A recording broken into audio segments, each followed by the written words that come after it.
Welcome to this session in which we will discuss serverless Java. So before we do so, some logistics. My name is Delabassée. You can find me on Twitter at Delabassée. I work at Oracle.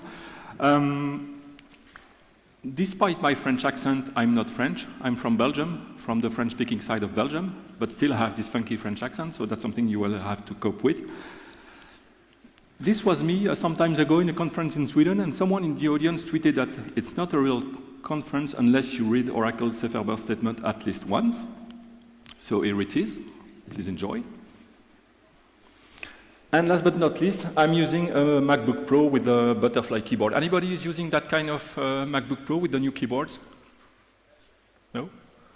Well, anyway, that keyboard has many flaws. It has been fixed for the first time. The design of the keyboard has been fixed for the first time a few weeks ago by Apple, and it still doesn't work. So if today any of my demo fails, it's not because of me, it's because of the keyboard. So let's discuss serverless Java. Before we talk about Java in the serverless space, I want to spend a few minutes to just set the stage, discuss about what serverless is. And clearly, whenever I say serverless, I really mean function as a services, FaaS. So what is FaaS? Well, first of all, at the heart of any FaaS platform, we have this notion of a function being a small piece of code that will perform one task. So we have this well-bounded piece of code that will get something in input, and basically the input will trigger the function execution, and the function will produce most of the time some output that would be the result of the function. It's not a function as we have in mathematics in the sense that a function might also have some side effect, like putting a result in a cache, for example. So you, developer, will spend most of the time in writing function. And we then have this as a services piece, which is the platform, which is the compute element on which your function will run on. So as a developer, you will write function, and you will give the function to someone else, to the FaaS platform provider. And it's up to the FaaS platform provider to make sure that everything runs. That includes provisioning the platform, scaling the platform, maintaining the platform, securing the platform, and so on and so on. So within the FaaS space, within the function as a services space, we can distinguish two roles. We have on one hand function developers who will focus on writing those very well-bounded pieces of code that will perform very well-defined tasks. And on the other hand, we have FaaS platform provider who will basically maintain the platforms. Clearly, if we look at the market, there is a huge interest for serverless and function as a services. Now, there is always this question that pops up. Should I go for a function as a services approach, or should I use containers? At the end of the day, it doesn't really matter, because if you look at all the FaaS platform, all of them are using containers, either implicitly or explicitly. So you will see that some platforms are using containers, and it's clearly stated that under the hood containers are being used. Some other solutions are using containers, but they don't necessarily expose the fact that under the hood containers are being used. But for you, it doesn't really matter. So let's look now at serverless Java. So what is the role within the serverless space? So I think that we can all agree that Java is a very popular and widely used programming language. That's a fact. Now, if we look at Java within the serverless space, we don't have a lot of metrics, but the few metrics that we have aren't that great for Java. So this is a survey that was conducted some time ago by the serverless frameworks. So basically, the serverless frameworks is a solution that gives an abstraction on top of different FaaS platforms. And you can use different language.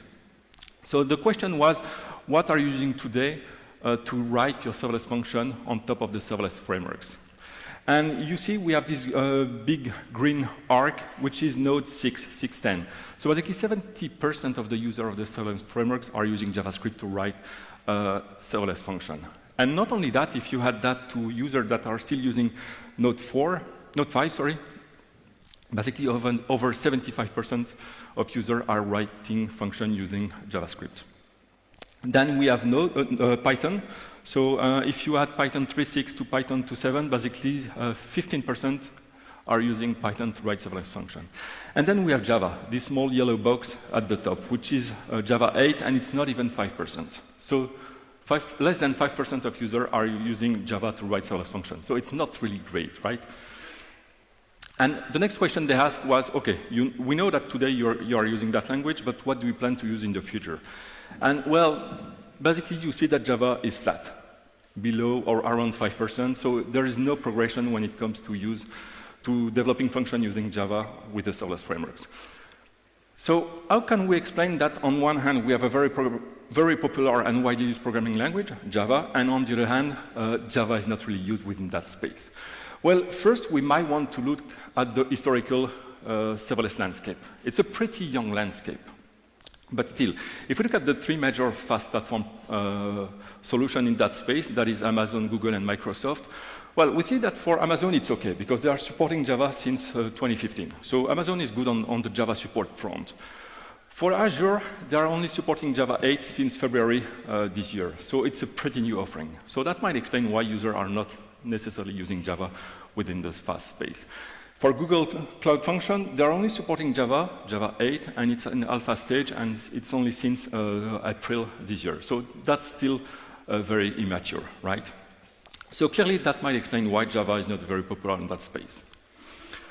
Now, we also think that Java is not very popular today in that space because we basically see trends where basically startup and new services are being developed using any type of technologies, and it's only when those services and the offering needs to mature that those solutions are being migrated to Java. So over time, we might expect to see solutions which are written using Python, JavaScript, doesn't really matter. We might expect to see those solutions to evolve toward Java. So that's something that will only happen over time. Now, there might also be something else to explain why Java is not very popular in that space. Maybe Java is not a good fit, as simple as that. Java might not be very well designed for the serverless space. I mean, we all know that Java has evolved over time to cope with long-running application. And clearly here we are talking about very short-lived application. A function will only live for 100, 200, 500 milliseconds, and then it will die. So functions are by nature ephemeral. They will be invoked and then they will die. So maybe Java is not a good fit for writing such a type of application. So when at Oracle we started to work on our fast solution, we wanted to make sure that Java was a good fit for the serverless space. So we basically set ourselves some kind of goals that we wanted to achieve with Java within the fast space. We want to have the ability to use plain old Java. We want to give the function developers the ability to use the tools they are using today.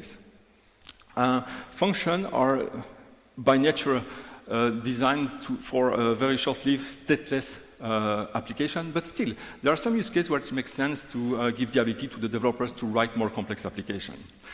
Then, given that we're talking about very ephemeral application, we also need to make sure that we can deal with the performance and the latency that we expect for functions, those kind of things.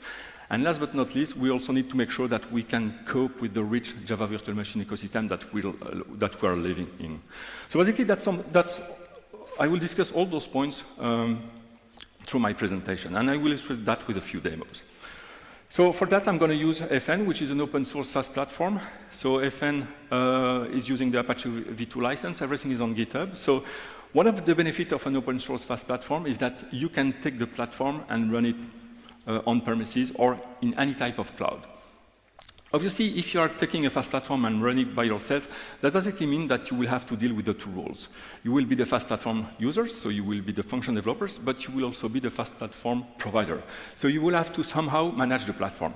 But if you understand that, that's perfectly fine. And having the ability to use the fast platform on any platform also gives you the ability to basically use the platform on your laptop, something which is very convenient for development, for example. Technically, FN is written in Go. So FN stands for function, and it's written in Go. It makes sense, given that it's basically an infrastructure project. You will see through my presentation that FN is using under-the-hood containers. So basically, FN is based on Docker.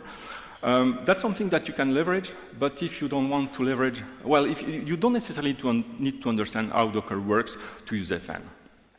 That's something that I will show you. So FN is written in Go, but still, as I told you, we wanted to make sure that Java is a first-class citizen on top of FN. So that's one of the goals that we set ourselves. So github.com/fn project/fn, that's basically the main repo. Everything is there. So let's have a look at FN in action. So FN is using Docker. So I have Docker running on my machine, but let me kill that so that we start. Oops. Docker. Oops.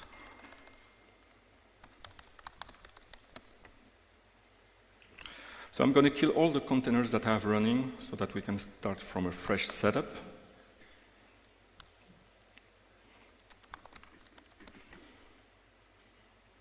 Still lost this one and this one. So Docker PS, and it's empty. So the first thing that I'm going to do is to start FN. So for that, I'm going to use the FN CLI. So it's this FN command. So the FN CLI is basically your gateway to FN. You can do everything like starting FN, stopping FN, bootstrapping function, testing function. You can do all of that through this CLI command. And now FN is running on my machine.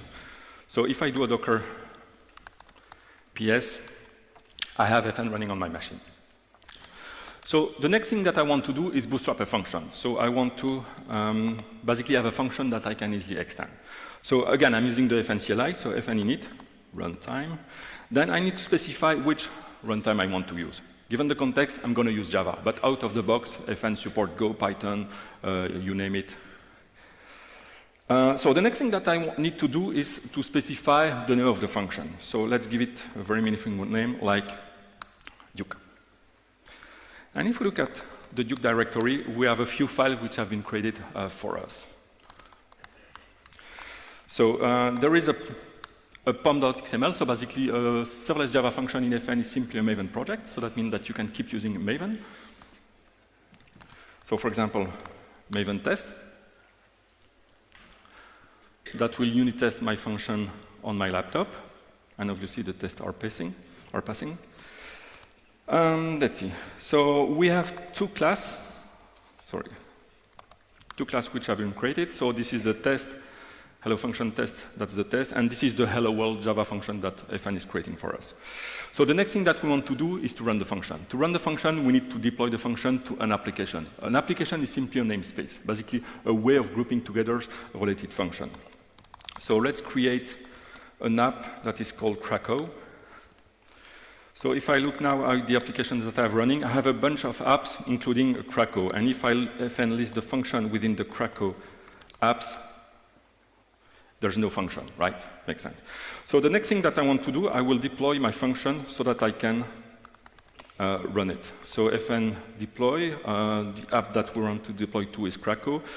I don't have to specify the function, given that I have a func.yaml, so maybe I should show you what is the func.yaml. So that's basically a file that contains some metadata about the function, like the runtime to use, the entry point, which is at the bottom. So this is the Java class, and this is the method in our Java class that corresponds to our serverless function.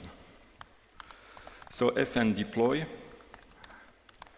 Krakow, and I'm going to let's see, I'm going to add -v so that we can see what happened behind the scene, and I'm going to add the local flag just to save some time. And basically, you see behind the scenes that the FN CLI is using Docker to basically build a Docker image of our serverless function. So now, if we look at the function within the Krakow apps, we now have the Duke function that we can invoke. So FN invoke, Krakow, and the function is called Duke. So again, I'm using the FN CLI, and it's a simple hello world. I'm using the FN CLI to invoke the function. That's just a shortcut. But if I inspect Krakow and Duke, if I inspect the function within the, you see that I have an invocation HTTP endpoint that I can use. I can also add additional triggers, like an additional HTTP triggers to invoke my function through HTTP, right? So it's a Java function.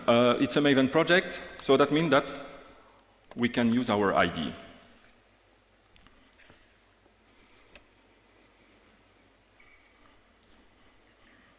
So the project is imported. Okay.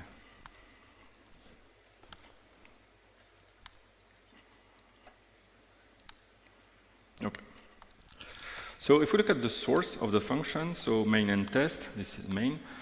This is our function. So you see that it's basically a simple method in this case that will get a string and it will produce a string in output. Something that you should also see here is the fact that there's no annotation, there's no specific interface. So basically, this is really plain old Java code. There's nothing specific here to FN. So in this case, we get a string in input, and we produce a string in output. That's pretty basic, so let's do something else. Let's create a new type. So let's create an event type. So an event has a name and a date. Let's see.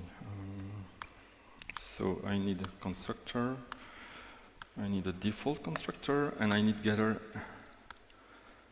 and setters. So basically what I've created here is a simple event type. It's basically a simple POJO. It's a simple bin for an event. So now what I can do this, event equal new. And we're going to use the input as the name of the event, and today's date as the date, right? And we're going to return that new object, event, and obviously I need to change the signature of the method. So basically here, the function gets a string in input, and it will produce this new event type. So to run the function, we're going to deploy the function again. So the function will be rebuilt.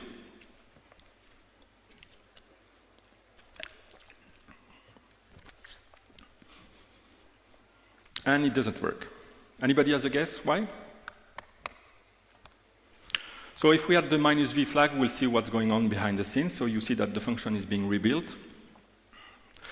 And when the function is built, the function is being tested. And obviously, I need to update my test, given that I have changed the function. So I need to fix my test.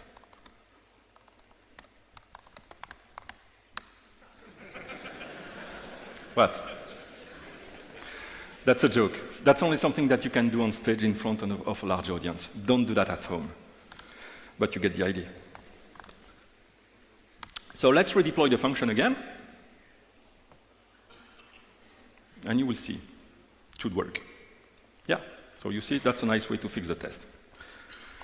Again, don't do that at home. So let's invoke the function again. So for that, I'm going to pass some payload to the function. So Devoxx Krakow. Invoke. The app was Krakow, and the function is Duke. So it should work. And this is the result of the function. Let's GQ that. So this is now the output of the function. My function is outputting this new event type, and automatically it's converted by the FN platform to JSON payload.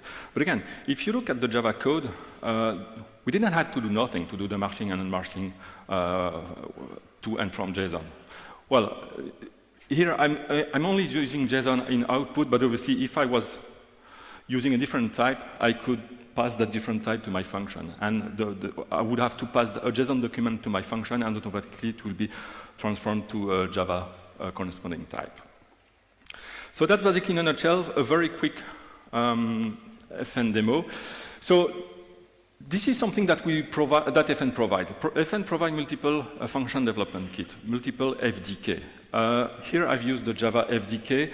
So the Java FDK gives me Maven support, give me JUnit test, give me the ability to do input and output coercion, so passing a different type to my function, and automatically the JSON conversion is handled, and different other capability that we'll discuss later on. So using the FDK, we have the ability to basically keep using plain old Java, and we also have the ability to basically keep the tools that we have been using for many years, like our IDE, Maven, and so on. So you can easily integrate that within your existing tool chain, right?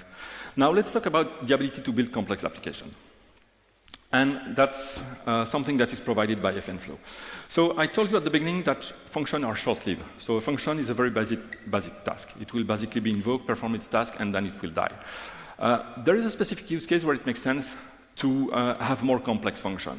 So in the first use case, you wouldn't want to handle the state within the function. It's too short-lived to handle the state within the function. That would be too expensive to handle the state within the function itself. So if you need to hold some kind of state, you need to do that outside of the function. Having said that, there is a specific use case where it makes sense to hold the state within a function, and that is when you want to compose together multiple functions. So think the following. You have a function that will invoke another function. We're going through the network, so this is an asynchronous invocation. It might take some time. At some point in time, the main function will get the result of the function invocation, and based on that, the main function will do something else, like invoking another function, or maybe the function invocation fails, so the main function will have to deal with those errors. And that's basically where fnflow come into play. fnflow gives you the ability to do that function orchestration. From an API standpoint, it looks exactly the same as the completion stage API that we have in the Java platform. So the completion stage API is basically an API that is part of Java that gives you the ability to define pipeline execution of asynchronous tasks within the GVM itself. The completion stage is exactly the same idea, except that given that we're talking about pipeline of function invocation, we have to go through the network. So obviously, this doesn't happen within one single process. It basically happens through the fast platform itself. From an API programming standpoint, it doesn't matter, because the only thing that you're using is the API, nothing else. So you don't necessarily need to know that whenever you invoke a function, we are going through the network. This is how the API looks like. So we have this flow object. We have this, so from the flow, we create a stage. So a stage will basically contain the result of a function invocation in the future. It will either contain the result of a function invocation, or it might also contain an error, because something might go wrong. So the second line is basically where I define the pipeline execution of my function invocation. So in this case, it's pretty basic. I just invoke a function, and once I have the results, I'm doing something with the result. And that line is only about defining the pipeline. Nothing happens on that line. It's really only when you do a get that basically you are asking to the underlying fast platform to trigger the pipeline execution of functions. So to illustrate that, I have a demo that basically is using multiple backend functions written in Java, Ruby, JavaScript, Node, and Python to book a trip. So whenever we want to book a trip, we want to book a flight, we want to book an hotel, a car, and once the trip has been booked, we want to send a mail to the user with all the details. And we're going to use this trip booking function that is using the fnflow API to basically do the orchestration of the multiple backend functions. So we're going to use Java to basically invoke multiple functions, and it doesn't matter if those functions are written using Java, Ruby, and Python. Given that we're on the Java side, we're going to use the fnflow Java API. So let's have a look at that. So So I'm going to start a few things. So if we look at the container that we have running, so we just have the FN server that is running. So now I'm taking my fast platform provider hat, and I need to do some additional stuff. So I'm starting additional containers. And really, there's only one additional container that is needed, and that's this one, the flow server. So basically, that's an adjacent services that will manage the state of the flow function. Now, I'm also using those two containers, but those are just for my demo so that we can see what happened behind the scenes. Just configuring my function to make sure that everything is OK. So if I look here, I have a travel apps, and if I list the function within that travel apps, I have a bunch of functions. So basically all the backend function, and we have the trip booking function at the bottom.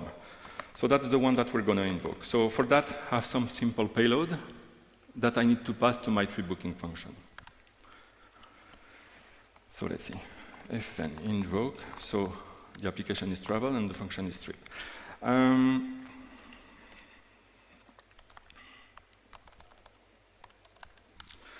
So here I'm using one of the additional containers so that we can see what is happening behind the scenes. So let's invoke that guy, and let's switch here. And basically here we can see what's going on. So this is the main trip booking function. We are invoking the flight booking function, then we're trying to book an hotel, we're booking a car, and finally everything is okay, so we're sending a confirmation to the users. So what we can do, we can invoke it a second time. And we see it's way faster, because the platform is basically container. So the first time you invoke a function, the platform needs to basically start that container for that given function. But obviously, the subsequent time, the platform is keeping those containers hot, so that it can basically reuse those containers, so just to save some time. Obviously, at some point in time, those containers will time out. So this is the happy path. Everything goes well. So let's have a look at the not so happy path. So that's the second services that I'm using. So you see that basically each time I'm invoking my services, everything goes well. Now, I have these tools that basically helps me to break my demo. So anytime I will try to book a car, it will just fail.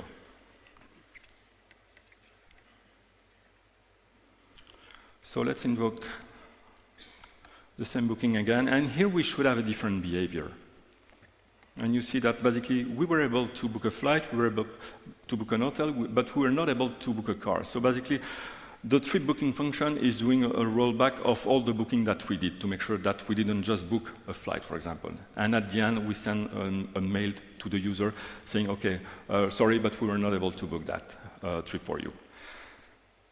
So this is basically in a nutshell what Flow and specifically the FNFlow API gives you the ability to do, function orchestration. So it's not a silver bullet. You won't write any type of application using the FNFlow API. But whenever you have that need to write, whenever you have that need of function orchestration, so multiple functions that need to be invoked, the FNFlow API is something that is very useful. All that code is on GitHub, so I really encourage you to check that out. So ability to build complex application, yes, but again, it's not a silver bullet. You will not build any type of complex application. It's only for function orchestration. That's something that is perfectly possible to do using Java, using the FNFlow API. Now let's talk about this whole latency and high performance issue that we might have with Java. One of the issues that we often see with Java is the fact that people think that Java is very slow to start. So over time, we have technologies such as the JIT and so on that will basically improve your application while it's running, but the startup time might be expensive. And obviously, if you have a very short-lived application, the startup time is something that is very important. So that's something that we have to deal with when it comes to Java within the serverless space. So at the end of the day, we have to keep in mind that our Java serverless functions are just containers running Java. So basically, it boils down to Java running within containers. So what we want those containers to do, we want them to start as quickly as possible. Something else that we expect from those containers running Java, we expect them to respect the fact that they're running within containers. So I will not go over that slide because it's very busy, but the takeaway of that slide is basically, if you look at Java since Java 8, we have invested in the platform to make sure that Java can work nicely when it is running within containers. So if you take an early Java 8 version, for example, if you run that GVM within containers, the GVM will not have access, will not understand that it runs within containers. So it will look at the metrics from the host systems. And that's something that is very problematic because in Java, we have this notion of ergonomics. So basically, the platform, the GVM will basically look at some key metrics, the CPU and the available memory, and it will try to auto-tune itself so that it gives out of the box a very decent behavior. Obviously, if you're running Java, a very old GVM, within a containers, the metrics that will be used for the ergonomics will be the host metrics and not the container metrics. And if you are doing that, you can expect to have a very bad issue very quickly. Anyway, this is something that has been solved. So if you take any supported modern GVM out of the box, that GVM supports C groups. So it will access the resources from the container and not from the host. So something else that we expect when we have Java serverless function to run within containers is we want it to start as quickly as possible. So there are multiple techniques that we can use, like CDS, class data sharing. So CDS is not something new. It's something that has been in Java platform since Java SE 5, so 15 years ago. So it's pretty, well, it's a pretty mature thing. So CDS is basically about giving the ability to, well, think the following. When you start a Java application, you have a jar, and that jar is unpacked. The class are being brought into memory, so the bytecode is scanned by the GVM. So many things happen on all the classes of your application before the code can be run from the memory. And this is a very expensive operation. And the thing is that obviously you have a bunch of classes. So this is something that is very expensive, and that's something that needs to happen every time you start that piece of code. CDS is basically about doing that operation, those operations once. Once this is done, we have all the class, well, we have all the in-memory representation of the bytecode that is basically dumped into disk. So the next time that your code is starting, the GVM will basically just take that snapshot and bring it directly into memory. So it doesn't have to go through all the steps like security checks, and so on and so on. So basically, by using CDS, you can save like 25% of the startup time of your Java code running in, well, not even running in container. Outside of containers, obviously, CDS works too. So that's obviously something that we're leveraging on the serverless side. If you are using FN, that's something that we do out of the box, so you don't have to mess with any GVM flags to use CDS. So CDS at the beginning was for the runtime classes, but since Java 10, you can also use CDS for the classes of your applications. Now, application CDS within the serverless space might not be as useful as plain old CDS. So at this stage, we're not using application CDS. Now, when it comes to the startup time of the serverless Java function, and it's not specific to Java, it's basically, it applies to any type of function. We want to make sure that the container starts as quickly as possible. So we have to think about the fact that our container is made of different layers. And if we want to reduce the startup time, we have to make sure that we are sizing those layers appropriately. So basically, we want to make sure that our container layers are as small as possible. That's something that we have to deal with. So if we look at Java serverless function, basically there are three types of layer. The Java function and its dependency, so that's the layers for which we don't have a lot of controls. I mean, the advice that we give you as a function developers, basically watch out of the dependency that you're using. Don't bring any transitive dependency that are not needed, those kind of things. But at that level, there's not much that we can do as a platform. Now, if we look at the two others layer, the Java runtime layer and the operating system layer, there are things that we can do and that we do. At the OS layer, basically, we want to shrink the OS layer as much as we can. So for that, we can use a highly optimized Linux distribution, such as Alpine. Alpine only weighs, well, those days, it weighs a little bit more than 4 megabytes. So basically, you have a Linux distribution that is secure and that carry everything that we need to run your serverless Java function. There's an issue. So Alpine is based on muscles, and OpenJDK is basically using libc. So basically, the C library that the GVM is using to talk to the operating system is for OpenJDK libc, and Alpine is using a different one, muscles. The good news is that there's Project Portola, and the goal of Project Portola is basically compiling OpenJDK with muscles, so that it can run on top of distributions such as Alpine. That's something that we will see later on. So the next layer that we can work on is the Java runtime layers. So to give you some idea of the benefit that we can achieve, we need to start from a whole JDK. JDK 12 weight, let's say 320 megabytes. So first, to run a function, it's a bit stupid to use a full JDK, because clearly when you run a function, you don't need, for example, Java-C. And it's a good practice to have image that doesn't carry anything that is not needed. So you should at least use a GRE, right, to run your function, and not a whole JDK. Having said that, there's no JDK 12 GRE, but to give you some idea, I took OpenJDK 11 GRE so that we can have a sense of the size of a whole GRE. Let's say 220 megabytes. So just by switching from the JDK to GRE, we already save 100 megabytes. Now, you know that since Java 9, we have the modularity within the Java platform. So we can use JLink to basically construct a GRE that will only carry the modules that our function needs. To give some idea, I did something very stupid. I basically build a custom GRE that includes all the modules. That's something very stupid because that a JLink is not meant for that. And not only that, I'm not sure there is a technical way to write a meaningful function that is using all the modules. Nevertheless, that's what I did, 168 megabytes. JLink gives us the ability to remove some information from that custom runtime, like header file, main page, and so on. So if we are doing that, we can save another 25 megabytes. JLink also offers two levels of compression. If we are using compression 2, which is a zip deflate, we go down from 143 megabytes to 83 megabytes. So we save another 16 megabytes, which is a lot, right? And obviously what we want to do is basically use JLink as it was designed to. We want to use JLink to create a custom GRE. If we are doing that, our GRE will only weight 47 megabytes, which is a huge win. From those 47 megabytes, we can still remove useless information, such as header files and main page. We go down to, let's say, 42 megabytes. And if we compress that, we go down to 32 megabytes. So basically, by using JLink, we can go down from a full GRE that weighs 168 megabytes to 32 megabytes. Now, to be fair, the idea of using JLink is basically to reduce the Java runtime layer size.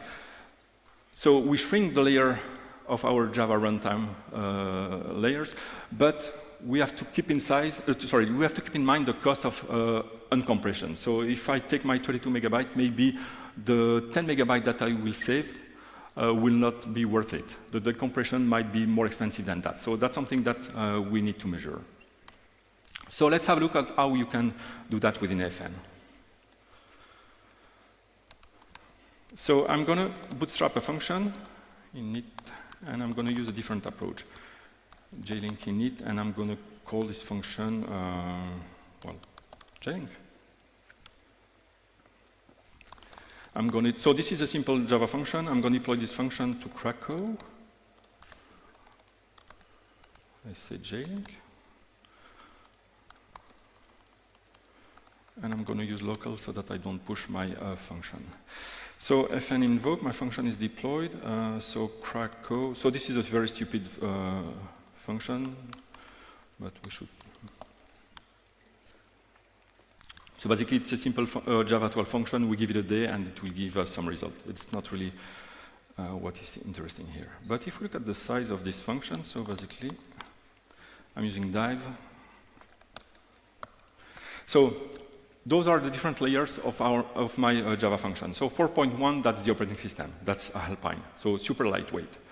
2.4, it's the function layers with its dependency. So we have the function.jar here, 3 kilobytes, and then the rest is just dependency that are needed by the function. And then we have this 33 megabyte, which is the Java runtime, the custom Java runtime that carry all the modules and only the modules that are needed by my serverless Java function. And I also have this 19 kilobyte, which is just a shared object that is needed by the platform. So basically, by using JLink, so Java modularity with Project Portola, the ability to run on top of Muscle and hence Alpine, I can create serverless Java function image that only weighs 40 megabytes, which is obviously super lightweight. And that's something which is important when it comes to startup time. Because you have to keep in mind that each time you start up, the platform starts your function, it has to basically bring from, it has to do a Docker pull, basically. It has to go from the to the registry and fetch that image and start up that image. And you saw that to use JLink and Portola, well, as a function developer, you only had to use that flag, init image, JLink init, and nothing else. You didn't have to deal with containers and so on to do that.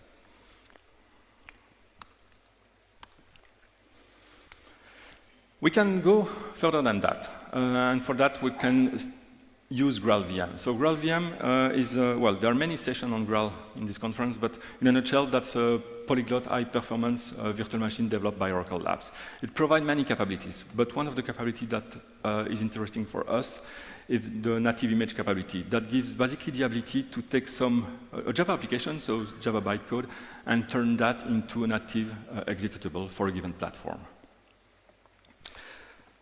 So let's have a look at how Graal works in FN. So I'm going to create a Graal function. And I'm going to use a different init image, native init. And I'm going to give it a very meaningful name, native.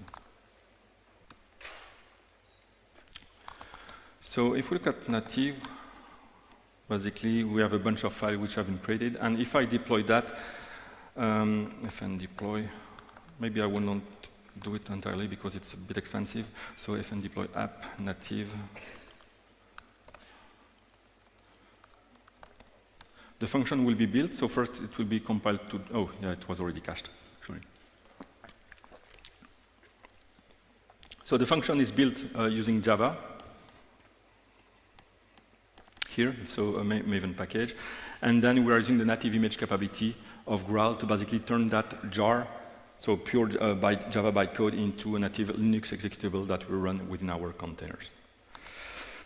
And again, if we look at this, so first let's invoke that function. So fn invoke, what was Krakow? Yeah, Krakow. Fn invoke, I said invoke, Krakow, native. It's just, well, it's a very basic hello world function. But if we look at the function itself, so this is the image of the function.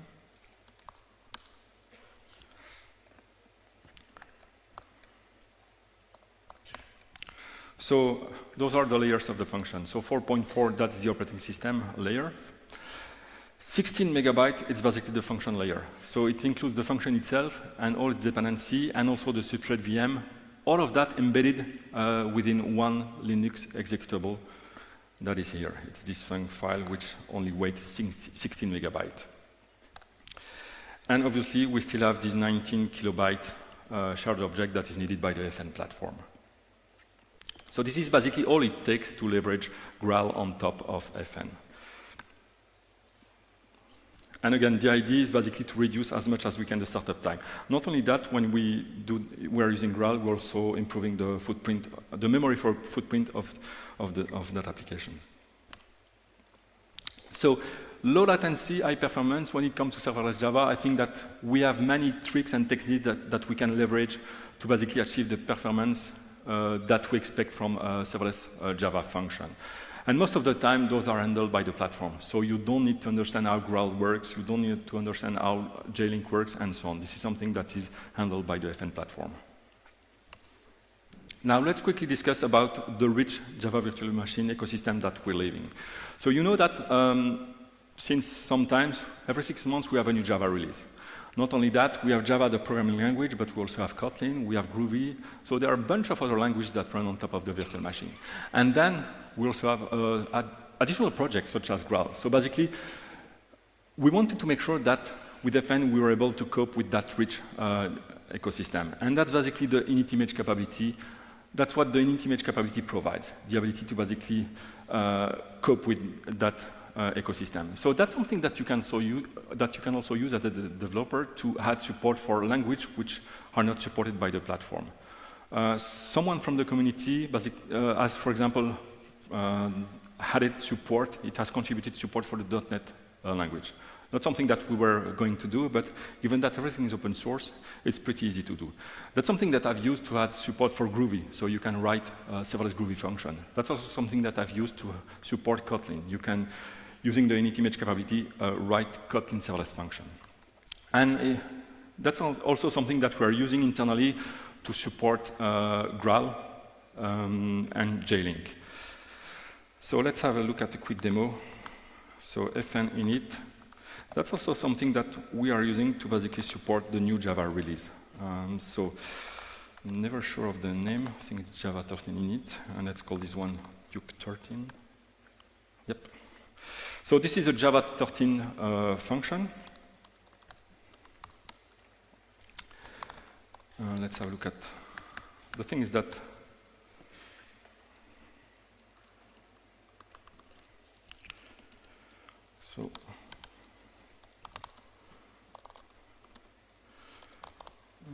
To prove that it's in the Java 13, and you might have to help me. Java property, I think it's Java version.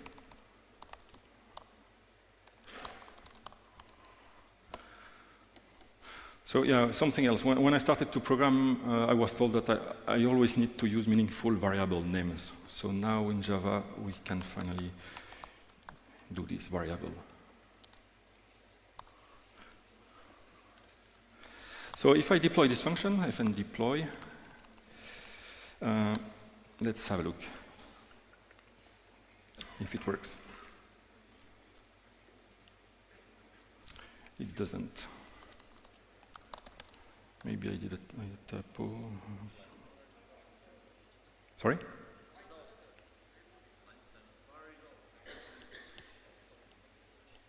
So I can't hear you. Oh, sorry. Yeah, it's you have a big screen. I have a small screen. Oh no, let's say it's the keyboard.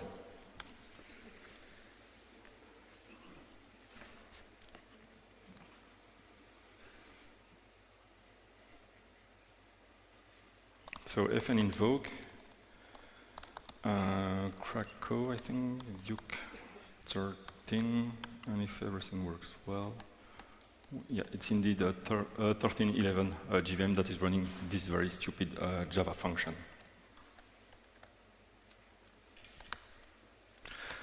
So init image basically gives us the ability to support the Java the GVM ecosystem, and it also gives you the ability to add support for a language which are not supported out of the box by FN. So that's something that we can easily do. So serverless Java, does it have does it have a future? Absolutely. With projects such as OpenJDK and GraalVM, I think that it's just the beginning of Java within the serverless space. And to be fair, today I've used FN because I've been working on that project, but if you take any other serverless platform that support Java, most of the things that I've discussed today also applied to those platforms. So FN is a very good example of Java running within the serverless space. We're doing extra things like FN Flow and so on, but most of the things like the Graal support and those kind of things is something that would also benefit the other platform. So the call to action, give it a try. The only thing that you need to use FN is to have Docker running on your machine, and in less than 2 minutes, you will be up and running with your first function, bootstrap it and deploy on your FN server. And if you like it, please give us a star. That's a very stupid metrics, but that's something that we also highly appreciate. So please give us a star if you think that this is something that might be useful. So I will very quickly mention that Oracle is obviously working on a managed fast platform, Oracle Function, that under the hood is using FN. So if you don't want to deal with the fast platform provider hats, well, give Oracle Function a look. I mean, it will be launched shortly, and we will have a free tier that you can give it a try without paying anything. So it's something that you might want to consider. And with that, I'd like to thank you for your time. Thank you.